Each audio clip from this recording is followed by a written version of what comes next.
If you are new to Blender, this tutorial was designed for you.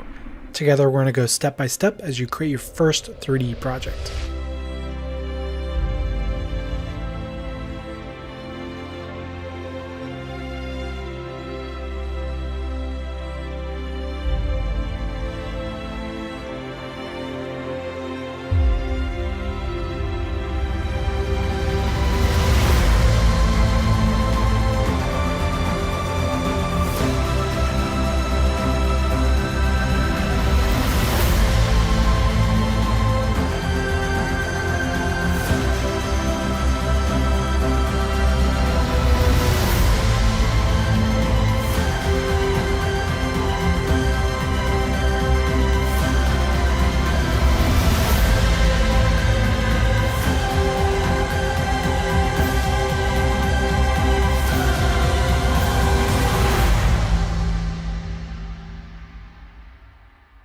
If you're like me, the first time you opened up a 3D package, you might feel like you've just entered an alien spaceship. There are so many different buttons, so many different menus, so many different tabs, and this can be super overwhelming when you're first starting, which is why we at cgfasttrack.com are super passionate about really simplifying the process and building the courses that we wish we had when we first started. This is the Blender Fast Track series. In part 1, we're going to get up and running with the 3D viewport. We're going to take those skills and level up by building this Minecraft scene. In part 2, we will learn the basics of polygon modeling. We're going to model out the sword. We're going to apply textures and shaders. In part 3, we're going to go over cinematic rendering and environment building utilizing the included rocket. And as a bonus, we're going to integrate the character and go over some basic keyframe camera animation. If you would like to get to know me, there'll be a link in the description to my demo reel. And with all that said, let's get going.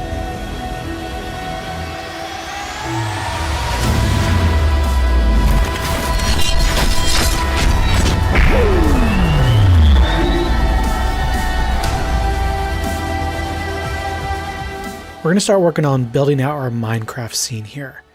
So when you first open up Blender, you'll notice that there's a lot of stuff in the interface. There's 1,000,001 buttons. For part 1, we're primarily going to focus on the 3D view, so we can ignore most of the stuff just to get going. And the 3D view is going to be right here in the center, right there. So this is where we're going to be spending most of our time. And inside of this 3D view, you'll see 3 strange looking objects, right? We have our cube right here, which is going to be our mesh. We have our little circle thing right here, which is going to be our light. And then we have this little triangle thing over here, which is going to be our camera. We're going to be using each 3 of these very heavily as we move forward. The most important one we want to get to know is going to be our cube.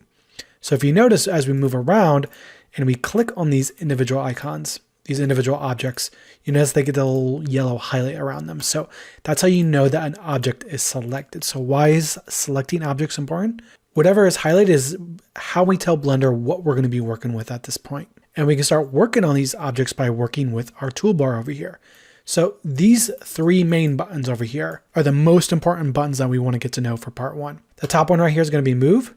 Then we have rotate and we have scale. And you'll notice that whatever we have selected is going to now have these little gizmos on them. So I'm going to select my mesh to start and I'm going to play around with move.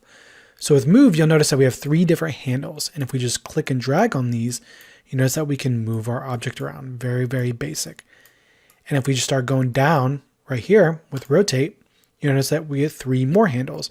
And if we just click and drag on any one of these handles, we can now rotate our object. Very, very basic. And the same thing with scale. So when we go to scale, we get 3 different handles. Now we can scale our object. For scale, mostly what I use is just this outer white circle right here. That's how you do uniform scale. That's how you scale the entire object up and down. Now there are some other tools out over here. The most important one outside of these is going to be selection, which is going to be at the very top.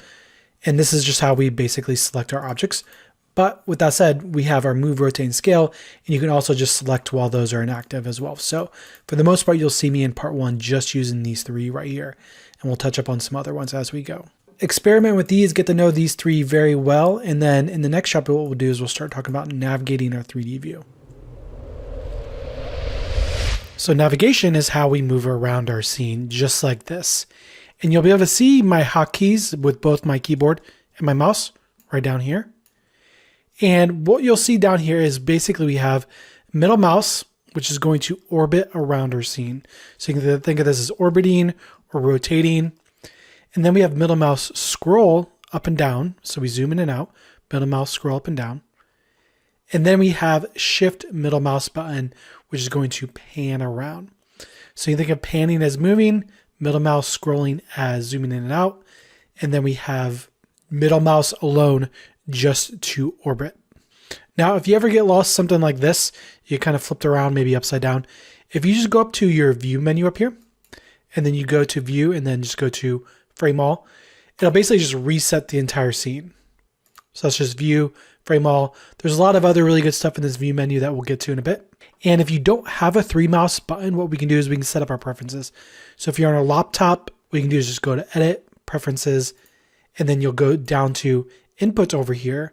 And then what we can do is just to emulate 3-mouse button. And if you hover over that, you notice it says Alt left mouse button. So you'll click that, and then all of a sudden we can now use, instead of middle mouse button, we can just hold Alt and then do left click to orbit around like that. So most of you guys are not going to actually need that. I'm going to go ahead and turn that back off.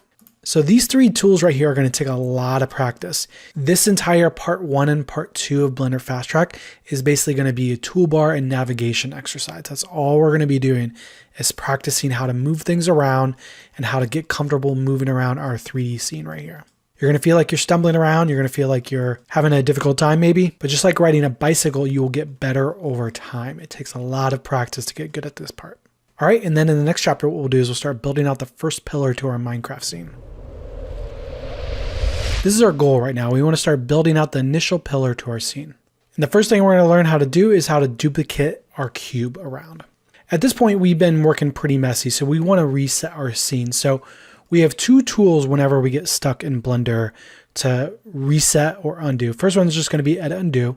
But if you really get stuck, or if you really mess things up, well, you can just do a file, new, and then general. General is just going to be the default Blender file. So if you click that, file, new, general, everything in the scene is going to reset. You can go ahead and hit don't save. Everything is going to reset, and you're going to be presented with the default Blender scene, which is where we're going to start now. So we want to start duplicating our cube, right? So if we right click, we have duplicate objects right here in the center. So duplicate objects is really a 3-step process. We right click duplicate objects, and then we move it around, and then we click to drop it. Right click, duplicate objects, move it around, click to drop it. Now, if we want to get rid of cubes, what we can do is right click and delete all the way at the bottom. So right click, delete all the way at the bottom.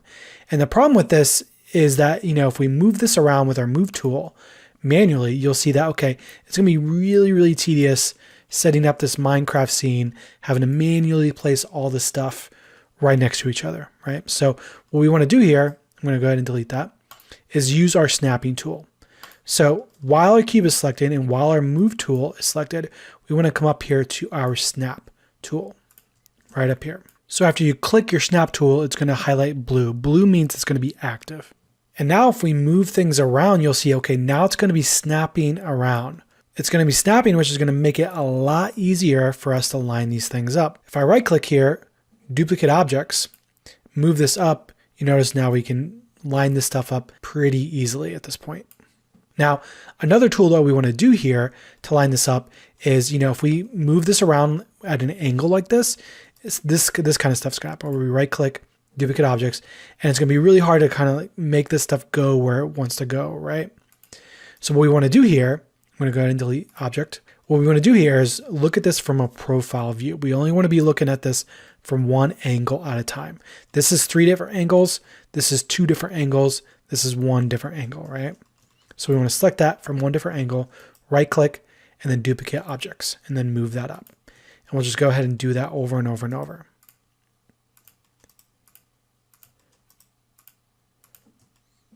So you can just continue duplicating this up. The amount of cubes I'm going to leave off with is just going to be a number of 10. And then, so 10 cubes tall. And now if we want to start scaling these tops and bottom ones, you'll notice that we can start scaling like this. But the problem with this is that it's not going to be incremental. So if I scale this like this and just edit undo or Control Z out of that, you'll notice that as we duplicate, it's not going to be lined up, right? So that's going to be a problem, right? So I'm going to go ahead and delete that. And then the next chapter, we'll start talking about our properties menu over here, which is going to help us out with that. So our goal right now is to set the exact scale values right here, so that when we duplicate this, that they'll line up perfectly. So to do this, we're going to need our properties menu. So our properties, you can think of node properties or object properties in Blender as basically we have our 3D objects, we have our mesh, our light, and our camera right here. And each one of these objects are going to have properties that are within them that we don't necessarily have control over in the 3D view to set up. So as I select these objects right here, you'll notice that right down here, our properties menu is going to change. This is a very, very confusing part of Blender because not only do we have all these menus up here, we have all these menus over here, and it can be just one big confusing mess. So the first step to understanding the properties menu is that these menus change down here.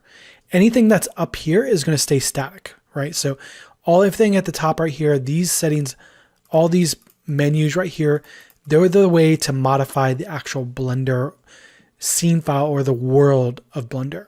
Whereas these bottom ones down here are going to be the way to modify the objects that live within the Blender file. If you're ever wondering what any of these tabs do, if you just hover your mouse over them, it'll actually give you the text version, which can be a little bit easier when you're first starting off. You know, we have like scene properties, world properties, object properties, all these different properties that belong to things that in our scene. So we're going to be diving into these as we go. The one that we want to be focused on right now is going to be object properties right here. And now you'll see here that we have, our transform values right here, which is basically our location, rotation, and our scale. So instead of modifying these things with all of this over here, we can modify them directly over here. So this and this are the same thing. And now what we can do if we want to just set the scale manually, what we can do is just set that up right here. So we can do something like 2 and a value of 2. So now that when we duplicate this, right click, duplicate objects, they're going to line up exactly just like that. I'm going to go ahead and delete that.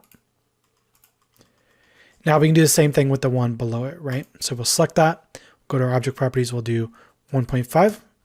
and then 1.5. So you'll see that we have XYZ, XYZ, XYZ. These are all just coordinate systems. They're 3D coordinate systems within this scene. You'll see that up here as well. XYZ, XYZ. So location, rotation, and scale, they're all going to have their own XYZ coordinates. You can also think of them as 3-dimensional coordinates. So notice as I move this up and down right here, you'll notice that our location is changing right here because the location values for each one of these cubes are all going to be different. So then what we'll do is just go to the bottom. We'll set this to a value of 2 and 2 and 1. And then we'll go to the one right above it and we'll set this to 1.5 and then click that again, 1.5. So we're going to start setting up our lighting in our scene. We're going to set up some basic textures. We're going to start duplicating this around, and then we're going to start building out the rest of the scene. But first, we're going to start working on our lighting. So the first thing we want to talk about is solid mode versus rendered mode. By default, Blender is in solid mode right up here. If we click over to rendered mode, we'll see, okay, now our lighting is actually doing something. If we come over here to our light, we start moving this around, we can start to see some resemblance of a light. Now, it's a little hard to see because there are no shadows. There are no shadows in our scene because basically we don't have a ground plane. Let's go ahead and add in a ground plane, and we'll do that by going to our add menu, mesh, plane.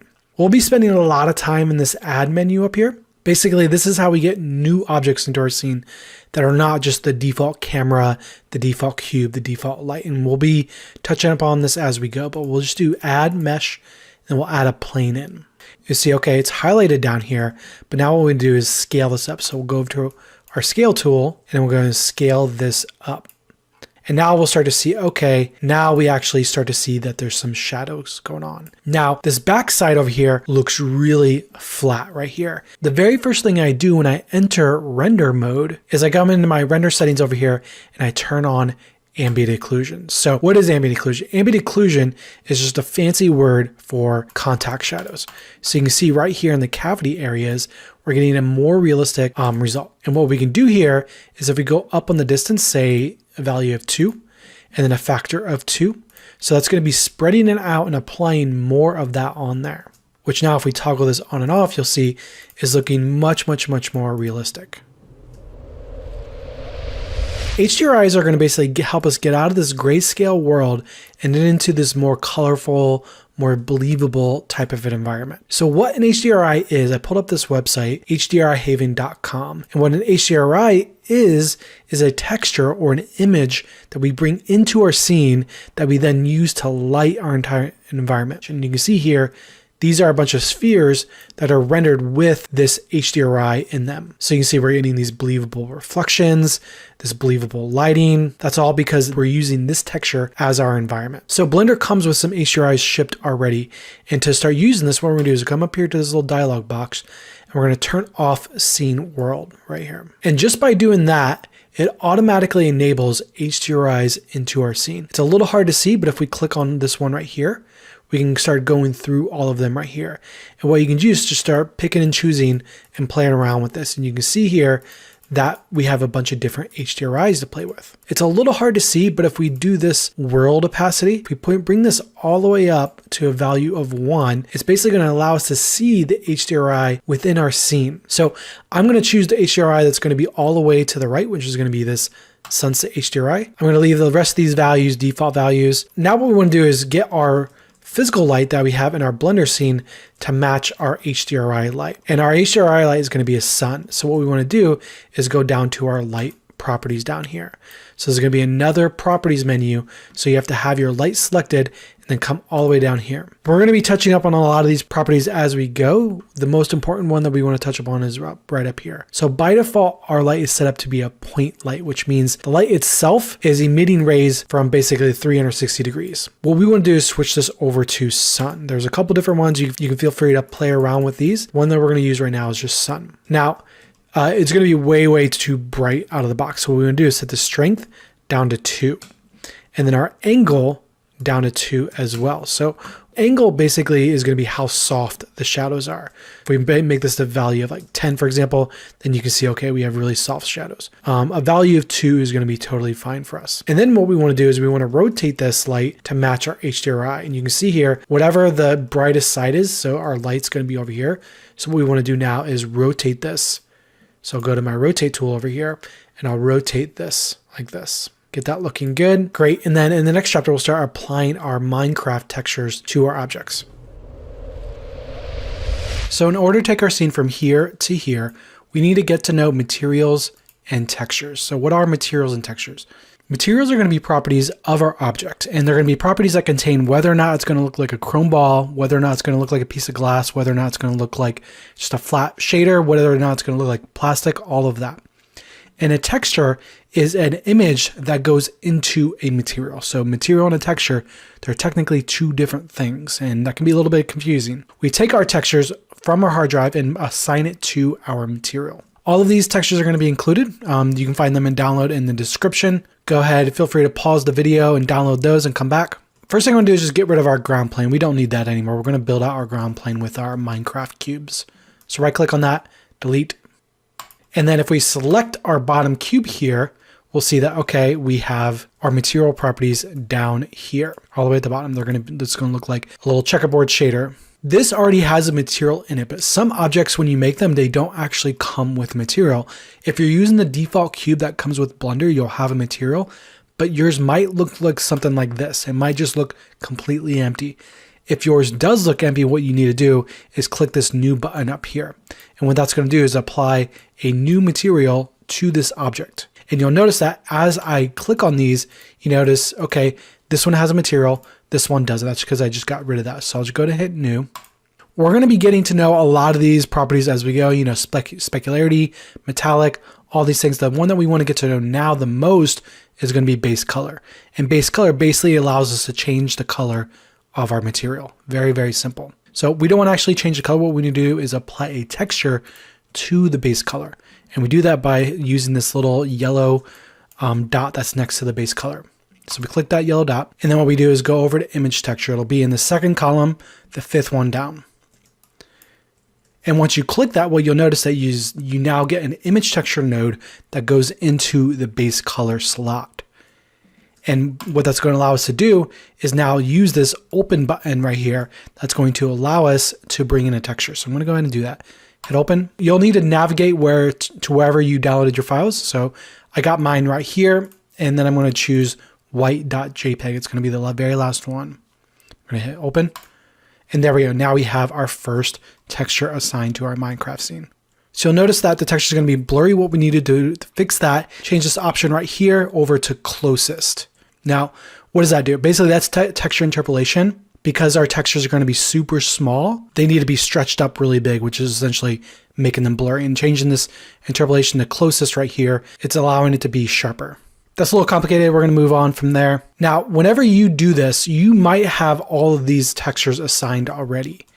If your material was already preloaded in here, your pillar might already be all done. But if it's not, what we need to do is take this material and assign it to all of these other blocks right here. To do that, before I do that, what I'm going to do is change the color. So before we do that, I'm going to go ahead and just change the name of our material.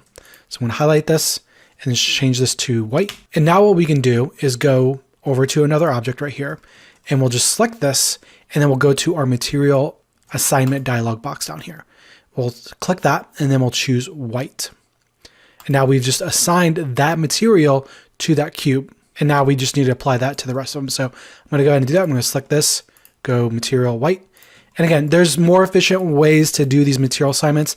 I'm going to do it the long way just to keep it really, really basic for part 1 and part 2. And then as we go, we'll talk about ways how to speed these processes up. So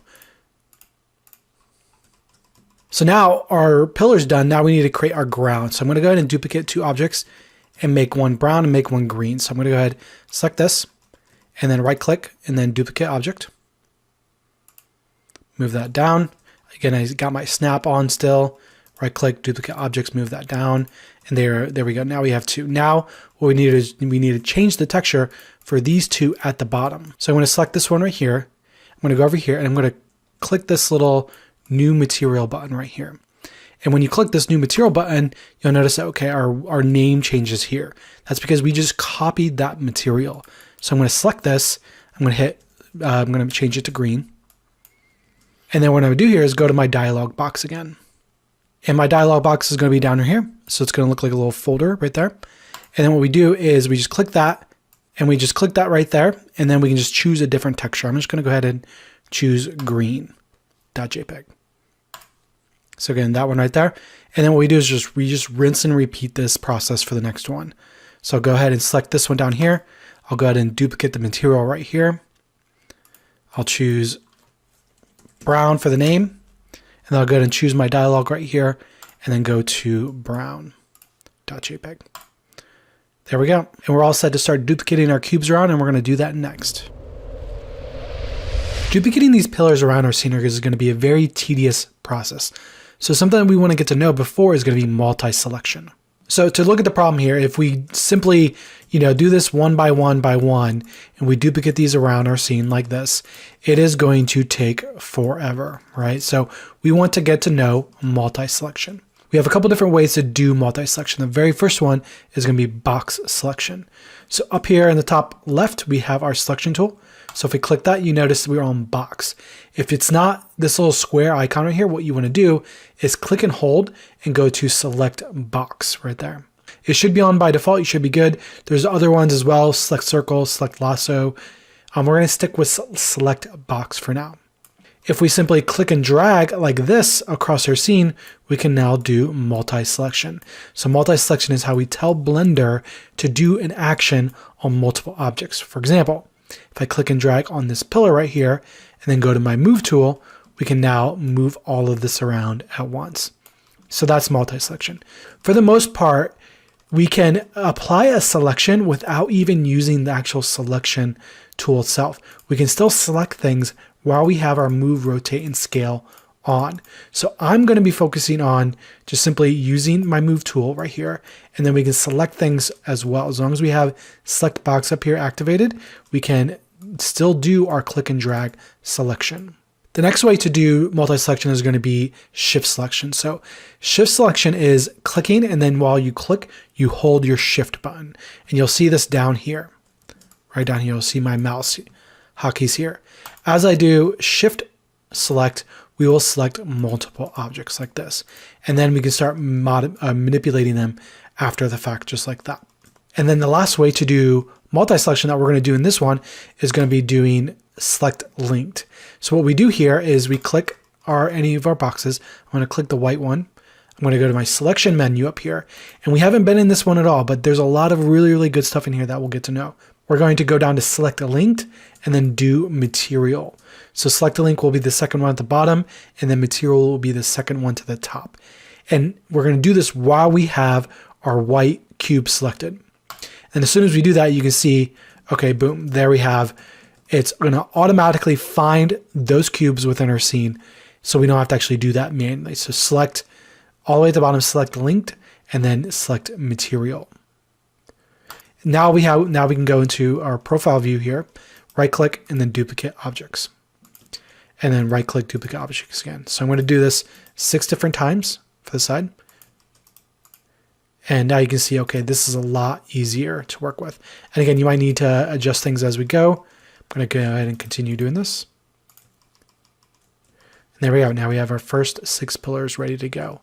And there we go. We're going to finish duplicating this out in the next chapter. So we're going to finish out duplicating our Minecraft scene. So at this point, you have all the tools that you need to be able to finish this off. This part is going to be just more about technique. So I'd recommend just kind of watching me as I work. And then afterwards, you can kind of pause the video and then follow along then. The way you end up doing it might be a little bit different, and that's going to be totally okay. So I'm going to start by just taking these 2 blocks right here and then duplicating those over. So I'm going to right click, duplicate objects. And then what I'm going to do here is just select this pillar right there. So clicking it and dragging right there and just making sure I only select that white pillar right there. And then what I do here is then duplicate this over, right click, duplicate objects, and then do that 5 different times. And again, the way you might do it is going to be a little bit different. It doesn't have to be exactly the same. Feel free to experiment or feel free to match mine exactly. So there we go. There we have 5. And then these 2 at the end, I'm going to shift select these and then just right click, delete. Great. And there we go. So now what I'm going to do here is select these ones. And before I get any further, what I'm going to do is just spread this out a little bit. I'm going to move this light all the way over here. And then I'm going to move this camera all the way over here. And that's just going to give me some more room to work so that when I'm selecting things, I don't accidentally select the light or something like that and accidentally duplicate that. So I'm going to go ahead and select this over here. I'm going to select this like this to capture all of those, and then right click and then duplicate that over. Right click, duplicate objects, and then move that over. And again, it's going to be a little tedious lining these up, but as long as you have your grid snapping on, it'll be a lot easier. There we go. And then I'm going to select these center ones right here. So just clicking and dragging on those, and then go to my profile view again, right click, duplicate this over. And again, when you're doing these big stretches, usually I'm going to have to reline it up at the very end just to make sure everything's nice and tidy. There we go. So the pillars are all done, and now we have to duplicate the ground. So I'm going to duplicate this brown one and bring it down. So duplicate objects, bringing that down. I'm going to do that 3 different times. So it's going to be 4 deep. And then what I'm going to do is select this and then just start duplicating this out. So I'm going to right click, duplicate objects, right click, duplicate options, duplicate objects. So now this is going to be 2 deep. And then I'm going to select these and then continue down and make just 1 line. So right click, duplicate objects, and then continue that down.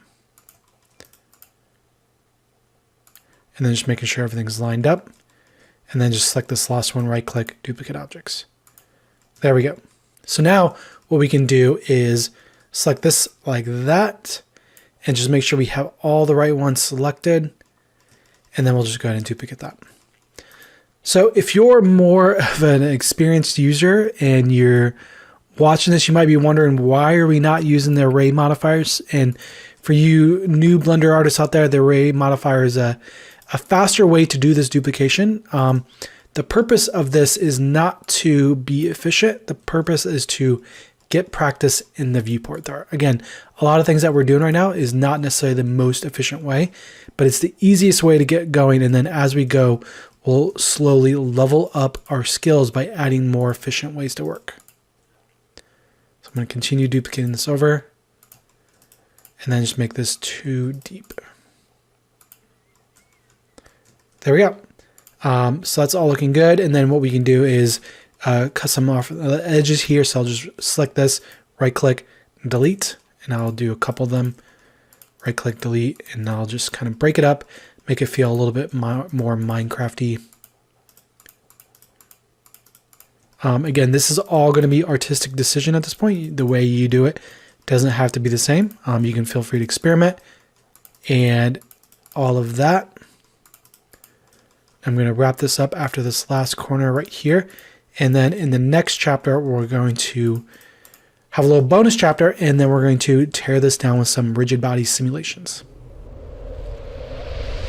All right, so we're going to take our Minecraft scene and tear it down with some rigid body simulation.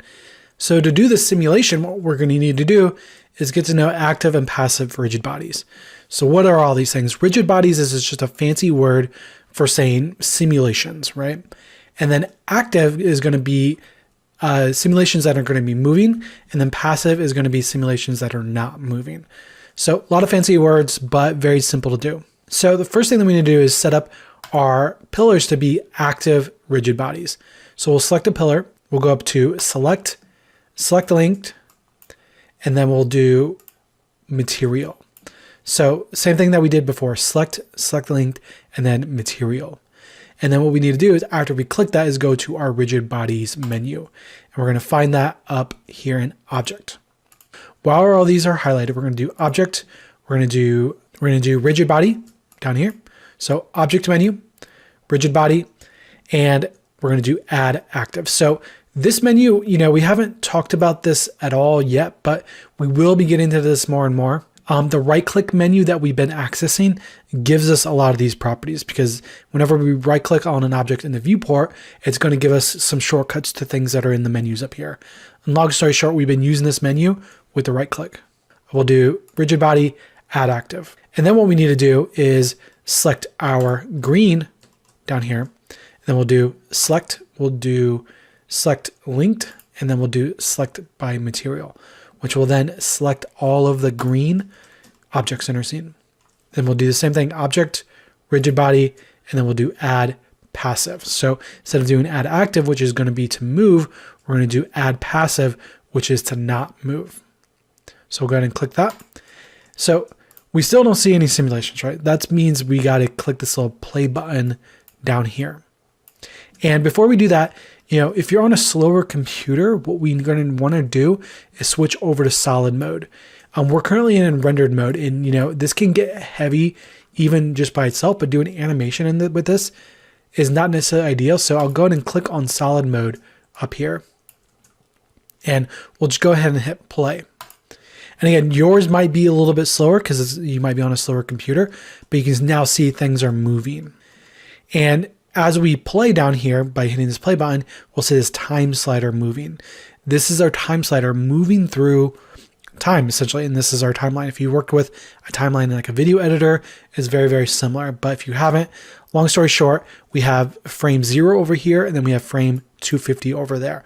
And that's just what we have set up right here within our frames. So if we want to reset, all we have to do is now hit pause, and then we'll select rewind right here. So this rewind button is going to be just to reset the simulation. Now I'm going to go ahead and turn back on rendered mode and do simulations like that. For you, you might want to stay on solid mode. So to make the simulation a little bit more interesting, what we want to do is a little bit of sabotaging of our Minecraft scene here. So I'm going to go ahead and come in here and start moving some things around. So something like this, where we just move this back like this. And now whenever we move that out, now this has the opportunity to fall down, right? And then all of a sudden we see, okay, this thing becomes much, much more interesting in the sense that it's going to be interacting with each other. So I'm going to go ahead and move some things around. We'll go ahead and move this around like this. And if we just do like 2 blocks like this, and maybe 1 over here on the side, that should be enough in terms of getting something going with our scene. So just moving a couple out of the way towards the bottom on one side, one go in this direction, and then one go in that direction, and then one go in this direction. It should be enough. So I'm going to go ahead and hit play. And there we go. Pretty fun. So there's going to be one more setting that we're going to want to do. And basically you notice right now, everything kind of feels like it's in slow motion. That's because our scene scale is really, really, really big. And we'll talk about scene scale as we go. It's a really important topic. But since we're working really, really big, what we want to do is just set up gravity to be a little bit heavier. What we want to do here is go to our world properties right here. And if we go to our world properties, we have this little dialog called gravity. And if we expand that, we have our Z property right there. Now it's set to negative 9.8, which is physically accurate. We're going to work a little bit physically inaccurate right now and just set it to negative 30. And now if we reset our simulation over here and hit play, we'll see, okay, now it's going to fall down much faster and it's going to look a little more believable. It's not going to be anywhere near physically accurate, but it's just enough to get our scene moving around. So if we want to save out our frame here, what we can do is just scrub with our little blue timeline slider right here, pick a frame that we like, and what we can do is go ahead and render this out so we can post it on social media. So I'm just going to pick a frame right there, and then what we do is just go up to view, and then all the way at the bottom down here, we'll have view render image. So we're going to use this render image for now. There is another way to do this, which we'll get into, specifically up here in the render menu. For now, we'll just do viewport render image. And you notice we have this really big image. So what we want to do is set this up to be a little bit more social media friendly. So what we want to do here is go to our output properties. And our output properties right here are basically where we set up our render resolution. And our render resolution is going to be the size of the image after we render it. So I'm going to set this up to be 1080 by 1350, which is going to be a little bit more social media friendly. I'll just do viewport render image. And there we go. It's a little bit big for my recording right now, but what we can do right now is just image save as. And then from there, you can save it anywhere on your computer. And then hashtag it with CG Fast Track. We love seeing everyone's work. Specifically, we check Instagram nearly every single day, and we love seeing your guys' renders. And now it's time to build out the sword.